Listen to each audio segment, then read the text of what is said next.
Hi, and welcome to my second podcast. I'm Glen Cooper. I'm a business broker in Denver. I've been helping people buy, sell, and value small businesses for nearly 50 years. I've also written the only book on the subject, but more on that later. In this second podcast, I'm going to tell you all of my secrets just as I do in my book and just as I did in the first podcast. In fact, we're going to start with chapters 1 or 2 right now. My goal is to give you details that all relate to determining what's your business really worth. That's the title of this whole podcast. People say that selling a business is hard work. Well, it really is. In my first podcast, you heard me say that most business brokers quit within 3 years after they discover that they're only selling 20% of their listings, as most brokers do. That's actually the best testament that it is hard work. Broker failures aren't caused by their stupidity. They're caused by mistakes that would be easy for any of us to make. Most business brokers, even with business broker training, make many mistakes. And if you try to sell your business yourself, or you hire an inexperienced business broker, you and/or your inexperienced business broker are likely to make many mistakes. That's why I'm doing this podcast. I want to keep you from making those mistakes. In chapter 1 of my book, I cover the 5 major challenges that every broker who sells a business encounters. And when you address those 5 challenges, those are the very times when you have the opportunity to do it right. A side note here, I use challenges in my book to be politically correct. It just sounds more positive. I could say problems faced by business brokers, or mistakes we make, or bad things that happen to us, or wrong-headed things we do, but whatever is the best way to say it, my chapter 1 covers those 5 major challenges, problems, mistakes, bad things that happen, or wrong things that we do, because those are the situations that arise when anyone tries to sell any business. Whether you are yourself a newbie broker or are a seller, the seller's attorney, estate planner, accountant, family member, or you have any other of those roles, there are many choices that you have, and no matter which choice you make, there is a chance for you not to get it right and to lose the value of your business. With this all tied together is my book called Glen Cooper on Business Brokerage, and you might want to remember that title, Glen Cooper on Business Brokerage. It's on Amazon. The Kindle version is just $5, and that Kindle version can be converted to a PDF for easy reading. The printed version is a big 4-color, 300-page book, so it's expensive.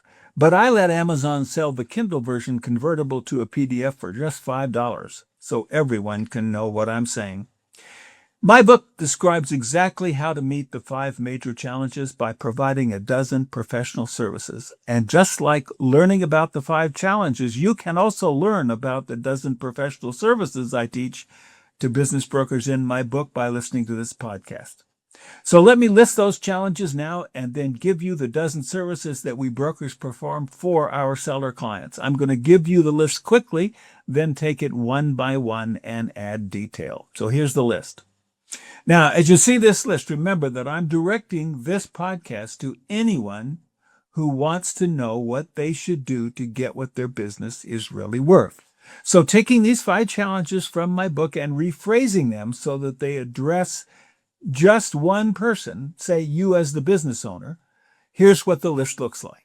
Challenge 1 is determining the salability of your business. I don't know why I want to say stability. Determining the salability of your business. Business brokers have to find seller client prospects with saleable businesses. If you're just selling your business, your challenge has to be to make sure that your business is saleable. Challenge 2 is finding and screening buyer prospects. Brokers have to find buyers and convince those buyers to buy the businesses that they have listed. And so do you. And your listing is the one you own. Challenge 3 is presenting your business professionally. Brokers have to explain how they are better than other business brokers that you might choose instead, as well as do that for the businesses they list, just as you might have to explain how your business is better than other businesses. That's called differentiation and is exactly what you have to learn about your business. Likely the fact that your business is different is partly what makes it valuable, but you have to learn how to feature those differences as benefits. The fourth challenge is learning how to sell a business. According to my books, Chapter 1, most business brokers have to learn sales skills, although most brokers hate to be referred to as being in sales. And if you're selling a business and it's your business, you're going to have to learn those same sales skills too. Selling a business is a specialty, but it's still sales. Finally, challenge 5 is setting and defending the asking price. Business brokers have to learn the ins and outs of business appraisal. Actually, so do you. You need to know how to set the asking price and terms and how to defend that asking price and those terms that you're asking buyer prospects to accept. As you can now see, you face almost exactly the same challenges as business brokers. So to meet those challenges, if you're going to sell the business yourself without a broker, what is it that you really need to do? Well, that's in Chapter 2 of my book. Business brokers basically perform a dozen services that you need to learn yourself if you're selling your own business yourself. These are the services you need to ask about if hiring a broker, or ask yourself if you're planning to serve as your own broker. Business brokers address the 5 challenges by successfully performing these dozen professional services for seller clients. So let's give you the list. The first list is numbers 1 through 6. As you can see, I had to abbreviate these to fit on the video and just list 6 at a time, but you can access the full detailed list of 12 in Chapter 2 of my book, and we'll show you a second slide with 7 to 12 in a moment. So let's start with the first 6. Professional service number 1 is exit planning. No surprise there. Business brokers help their seller clients to get ready to sell, and most exit planning, to be fair, is just getting your business in order. Systems, books, records. Ideally, your past 3 years have seen growing sales and profits, but most of us can't plan that. Professional service number 2 is setting the asking price. Business brokers help you set an asking price for the business. Generally, small businesses do come with asking prices and sell for around 3 times their annual operating profit before the owner's salary and benefits are taken out. We business brokers call that cash flow to the owner, CFTO, or seller's discretionary earnings, SDE. We'll be talking more later about those terms, but at the very least for now, you should look on the internet or in my book for an explanation of those terms and get used to knowing about them. And specifically look for what your type of business typically sells for. There are rules of thumb for many types of businesses. There's actually a book on rules of thumb called The Business Reference Guide, which we'll be talking more about in future podcasts, but I'm not going to explain it just now. Professional service number 3 is knowing financing terms. Business brokers will help explain financing terms and how changing those terms affect the asking price. You may need to consider seller financing if your business does not qualify for SBA guaranteed financing at your local bank. And if you don't know what I mean by SBA financing, Google that too. We'll all talk about it in later podcasts, but again, not right now. Professional service number 4 is preparing an offering summary. The best brokers will prepare a comprehensive selling document for your business. It's what they typically call a confidential information memorandum, a CIM, or confidential business review, a CBR. We actually have a simpler term for this. We call it an offering summary. This is usually a 20 to 30 page story of your business, including a 1 to 2 page executive summary with high points, a large narrative section and financial section with the presentation of at least 3 years historical tax return data, and sometimes forecasts for the current year and perhaps also for 1 year into the future under a new owner. That's the way we do it. I'll have a lot more to say about exactly what I do in later podcasts. Many business brokers don't even know how to prepare these reports. So if you are going to interview brokers, be sure to ask for samples of their CIMs or CBRs, and that's what they'll call them. Professional service number 5 is creating an ad campaign. After listing a business, business brokers will start by designing an ad campaign. Today, business brokers nearly all use bizbuysell.com.